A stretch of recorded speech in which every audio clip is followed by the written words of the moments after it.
I don't think I ever understood how important he was in the horse community until I was quite old.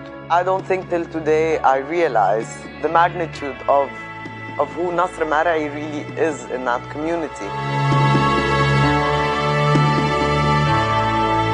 He's one of those people that when you think back, when I think about how he lived and his love for life, I feel that we can only continue to learn from that. He has a love for beauty, he has a love for art, he has a love for nature. He was a very trustful man, very honored. I was glad I've been working with him in the last 10 years, especially in the last couple of years I've been very close to him. It's really emotional, you know, to be with this guy till the end. I didn't see him as an international referee, a world-renowned specialist in Arabians and Egyptian Arabians specifically. So he was just my uncle. As a child, he's normal. He's your uncle. You only see him from those eyes, and then you grow up and it's enlightening. You know, you wake up one and you're like, oh my God, he's not only my uncle, he's an icon.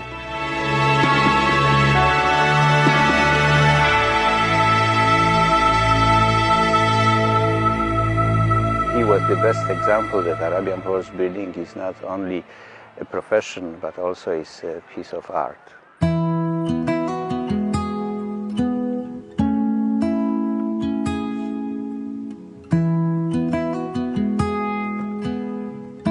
The message about that Nasr Marei has passed away was one of the most tragical news we had in the last few years.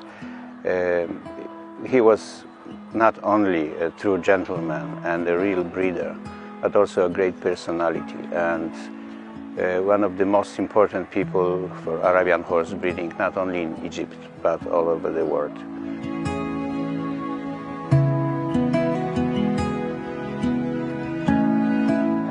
Actually, I've been working with Nasr Marei for 10 years now. It was like a great experience. It's like a great journey with him. He was a great man, great breeder.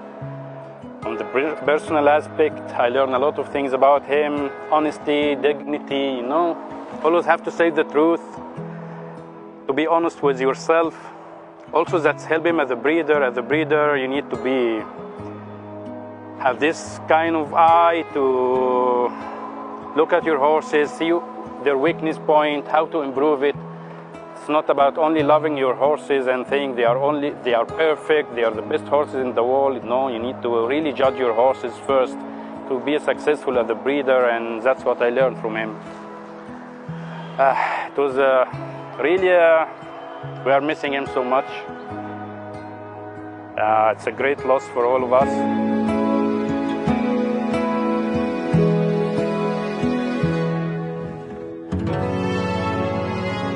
None of us realized the magnitude of who he really was in the Arabian horse community, because he never really told us how important he was.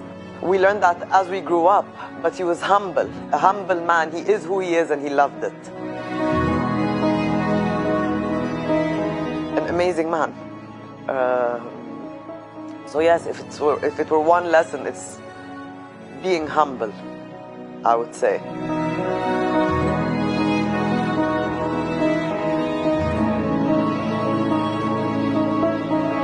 His great lessons was be yourself, respect yourself, and respect the others, and then the other will respect you.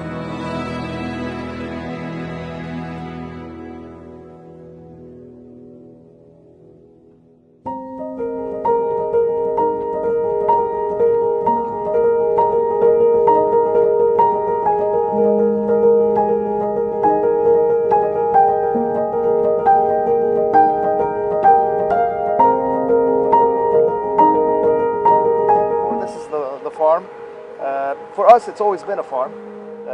It's now obviously the buildings have been built around it, but for us, it's always been the farm where we go on the weekends, where the family all comes together. Everyday weekend lifestyle, the horses were always there.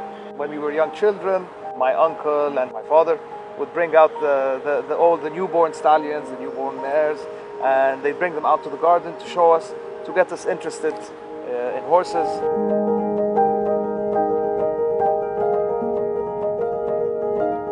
We all spend every Friday here as a family. There would be more than 20 people here every week, spending time growing up. We were taught how to horseback ride. It was really part of us growing up, and Nasr played a huge role in that and in developing our love for horses and for this house and for this place. To spend so many hours here, and just for us, back then when we were so small, it was huge and you used to get lost for hours. You know, plants, you had an orchard of vineyards, grapes, and it's just experiencing all of that and growing up here. I think it's something that we were very lucky to have. It was very special. I hope that our kids could experience something like that. But it was also very normal for us. I don't think we appreciated. But it's not until you grow up that you realize the fact that we felt so at home here, so at home amongst the horses, that we climb in and out of the different the paddocks, climb over the haystacks and explore the whole place and know each horse by name and it's almost as if you had this special connections with certain ones. You knew each one's temperament. It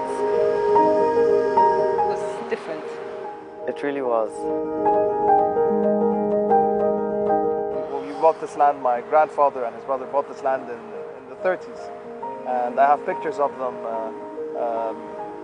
watering the land, watering the grass.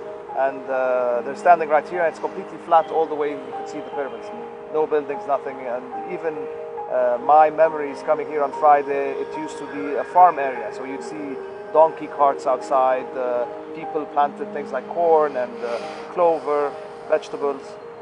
We'd have a canal that they would use to irrigate the fields. You could see tadpoles. It was very very much like the farmland Karji is outside of Cairo.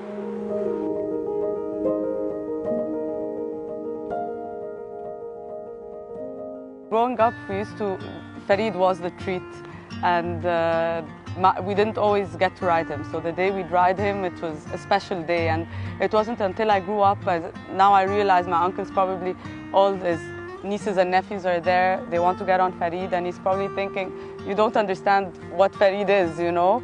And he's probably thinking, like, just get off that horse, you're gonna injure him, and yeah, I'm not gonna be too happy about that. I mean, we got to ride Farid, and it was a treat because he was great to ride as well. But if I were in his place, I definitely wouldn't let my kids ride him, you know, if he was here. I understand that now, but it wasn't until much later that I understood why he felt that way.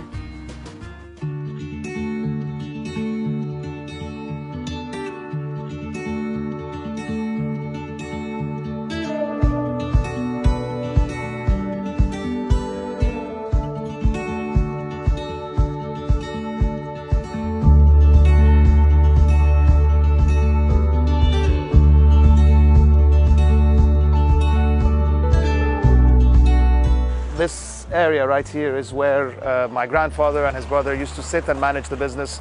This is where the deals would be done, basically. We've kept the historical layout, and the historical architecture is basically the same. Over on that side, there's been a bit of change. There used to be some arches with some arabesque on the windows. This wall is it's important, right? Yes, yes. It's the original stable wall from maybe 80 years ago. Yeah. There used to be the El Badia logo, which has been moved now to another paddock, which we'll show you later. But this was where most of my uncle's photography would take place. Yes, and he specifically, whenever he was stressed or in a bad mood, they would bring him his camera very quickly, bring out the horses, and then that's how he would relax, by taking some photos.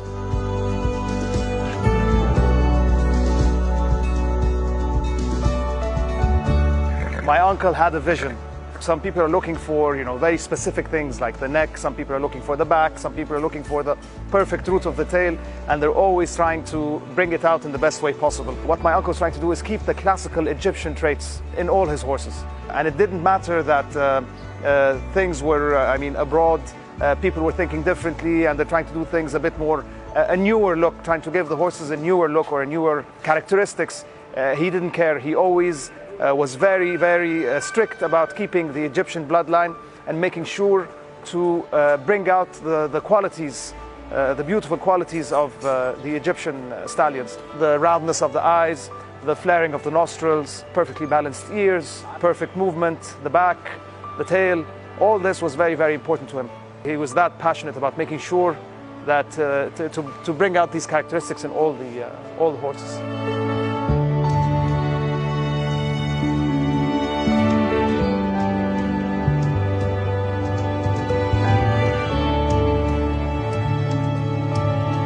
This is a newer section of the farm, so this area my uncle built relatively recently as compared to these old stables. This is the paddock, the viewing paddock we call it. This is where he'd have people and guests over if they wanted to view a certain horse.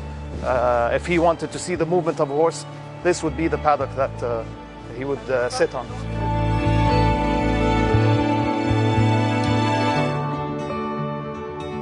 So this is El Badia, this is our logo, original logo. I remember growing up, it used to be in the other paddock, and I remember seeing it whenever I had my training and on the horses. And my uncle now moved it here, and this is where he started taking some of his photography pictures, and it was always there in the background. He never actually took a formal photography course, but because he was so passionate about it, and it was very much an art for him, he became quite the expert at the end. Some of the pictures in the background are pictures that he had taken himself. Again, he was very passionate about his photography, and being able to photograph the horses was just it for him. He was amazing, and he was doing it so naturally and so calmly. And I think he taught us that it's never, you always do what you love doing. You go for it at whatever personal cost that is, at whatever, you work hard, you try, you learn, and that it's never too late to learn. He was a real artist, and he really loved art in all its forms. That's true. Like everything, whether it's the statues or paintings of horses, exactly, yeah. And he used to express it through, he was a good photographer, and he enjoyed it, and he was very passionate about it. But I think if he had given maybe art or painting a chance, I'm sure he'd have been able to capture that beauty as well. That's true. In a different way. But he did appreciate art in all its forms, and this is something that you could see everywhere.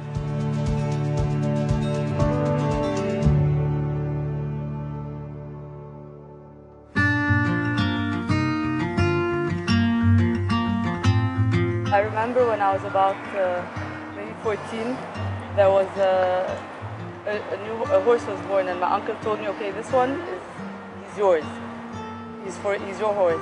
I was really excited. What are we going to call him? And he looked at me, he's like, we're going to call him Nasr. So I thought, okay, I can't say no to that, we're going to call him Nasr. And I thought, okay, Nasr El Badia, so that's... What more? He's going to be a champion. 18 months later or something, a few years later, I found out that he was sold. And I was heartbroken, and it was the first reality check, okay, he might be called Nasr El Badia, but you know what, if he has to go, he has to go. That's funny, actually I'd forgotten about that, and I just remembered now. And I remember you being devastated and me being so confused, like how could that happen? How could they sell Nasr? But it's Nasr. And I remember our father trying to explain to us that how things work.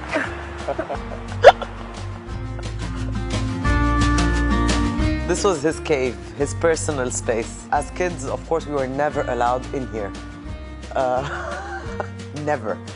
And again, the day he got his keys out and said, okay, let me show you something in the office, it was just, all of 12 of us would run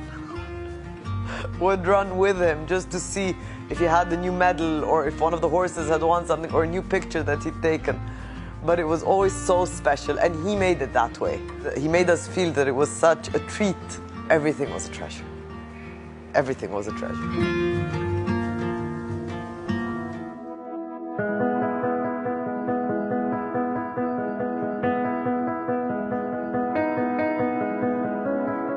Now we have to follow his footsteps. We have to think about how to preserve the Badia, the old Badia horses, the bloodline, and also the strategy of the breeding he bought himself. And we hope we can do it, we can manage to go through it and take more steps forward to the future. We need to fulfill his wishes. He always wished that to keep the farm, to keep the breeding program going on, preserve the breeding. He was representing the third generation of horsemen. And now we hope we can keep this going on with his family and to pass it to another generation. And it's a great responsibility, but I hope we can succeed to manage to do it. My uncle left, like I said, he left the farm, which is a blessing, but also a huge responsibility in my opinion. I know that currently the spotlight is on the farm. People here and outside of Egypt are wondering what's going to happen with the new generation. We were never involved with him in his travels or otherwise. People are maybe not very familiar, people in the industry are not very familiar with us. So I understand that this is a grave responsibility and take forward, since this has continued and has never stopped since 1935, since World War II and all Egypt's rich history. I definitely intend to continue and grow his vision further.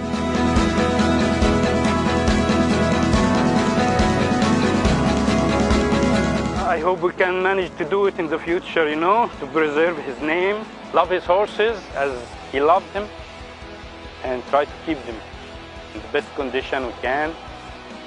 And inshallah, I hope we will succeed to do it. Because his horses, his dogs, that was the most precious thing in his life. And I promised him in his last time that I will do it. We'll keep them, inshallah.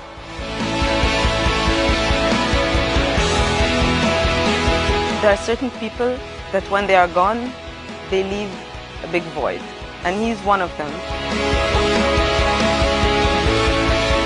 A very passionate man, a very kind man, and he taught us these lessons through our everyday lives. He's one of the people very difficult to replace, and we miss him all. We lost a very important person.